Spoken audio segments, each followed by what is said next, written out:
I mean, anybody that does business and listen to Bumpy Johnson talk, you can tell this guy's about his business. He knows how to put money in your pocket, and you refuse to do it just because of the color of your skin, of his skin. That's a goddamn shame.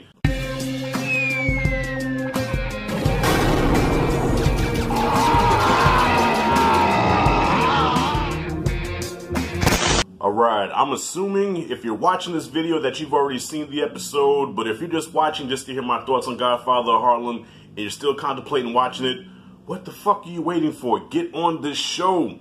I think Godfather of Harlem is extremely underrated, and I think that's because of bad marketing, and plus it's on Epix, and I think not too many people have Epix, you know. If it was on HBO Max or Netflix or something, I think it would get more traction, but it's on Epix, unfortunately. Hopefully the producers, the showrunners, will make a big move and put it on a Netflix or a Hulu. You know, put it on one of the big boys. You know what I'm saying? Because Epix ain't it.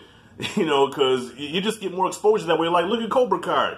You know, went from YouTube Red. Now it's like the hottest thing on Netflix, man. Get y'all shit together. Anyways, this is Godfather Harlem Season 2, Episode 2. And this shit was gangster. And there was no violence at all in this episode. So Bumpy Johnson, once again, is in a pickle that he has to figure out how to get the hell out of. And of course, it's Bumpy Johnson. You know he's gonna do it. You know what I'm saying? He's just that gangster. He's that dying breed that doesn't exist anymore. Even when it came to the point where it came time to snitch. All right, when the FBI agent stepped to him and was like, "Hey man, you know we could be partners. All you have to do is give up these Italians, and you keep all your money, eliminate the competition." It makes sense. It makes dollars and it makes sense.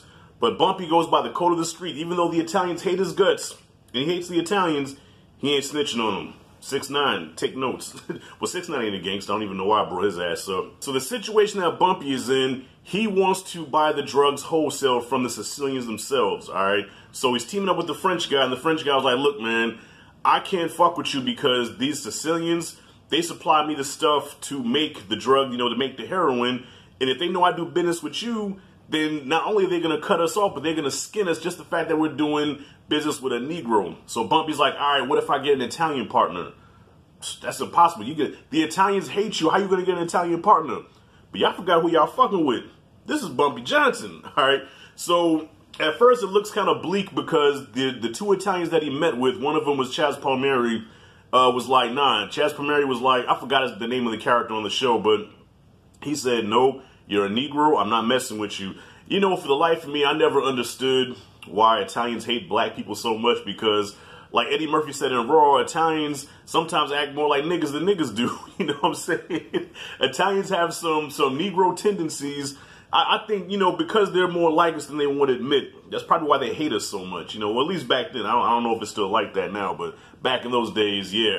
Even though it's all a business, but the fact that you're dealing with a colored business is just going to have to suffer. I'm not dealing with a black person, and that's so sad. You know, I mean, anybody that does business and listen to Bumpy Johnson talk, you can tell this guy's about his business. He knows how to put money in your pocket, and you refuse to do it just because of the color of your skin, of his skin. That's a goddamn shame. So he also meets up with Paulie, and Paulie's like, "Look, man, I'm just the guy that brings the peace within the families. I have no soldiers. I can't help you." So he has to go to an unlikely foe, an unlikely ally in Chin. Now, Chin hates his guts more than anybody, but Mammy convinces him to be like, "Listen, this is the guy that you want to do business with." And I'm still not 100% sure why she convinced him, like, because he was like, "Why?" And she's like, "Well, once he gets past all the anger, he's going to see it makes sense, you know, it's going to be in his best interest."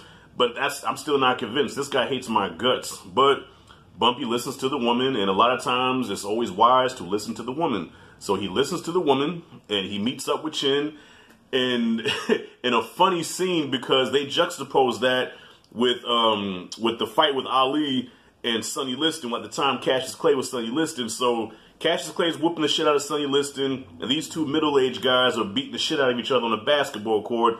And then once the fight is over with, they're both tired as hell. They say, "All right, we're partners. Partners, cool. Walk away."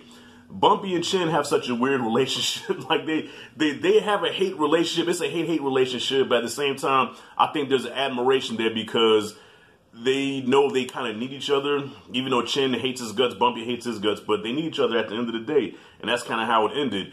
And even the stuff with Ali, okay, the stuff with Ali and Malcolm X is coming to a head. We all know how this goes.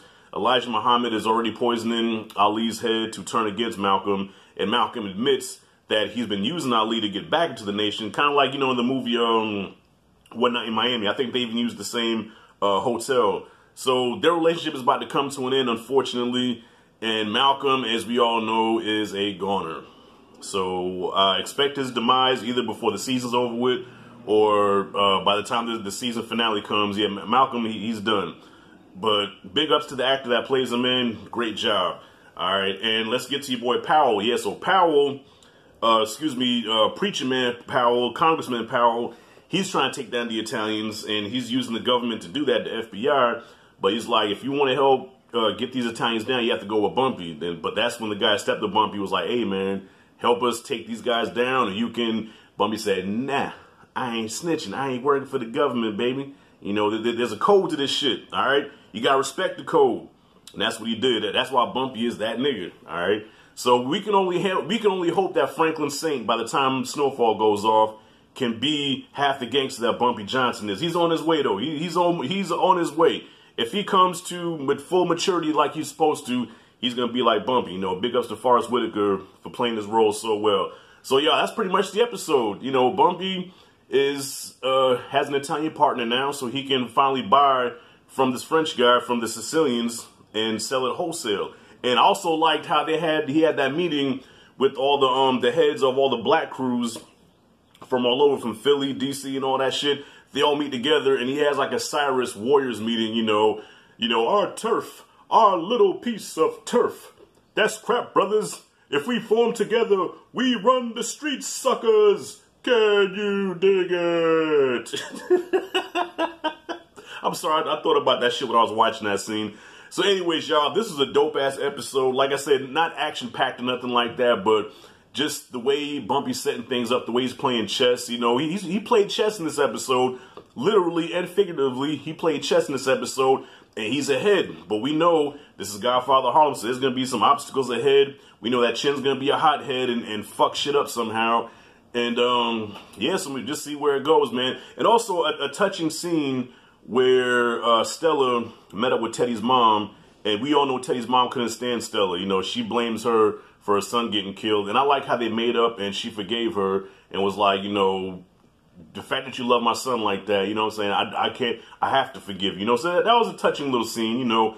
So, where does Stella go from here now? I feel like she's made peace with Teddy's mom, so, I guess this depression can kind of stop now. She can kind of snap out of it and, you know, I don't know, I guess live normally. I don't know. We shall see. Anyways, y'all, what did you think about the episode? Comment freely below. And if you like and dig this content, hit that like and subscribe, notification bell in the corner. This is Rashad G signing out. See you in the next video.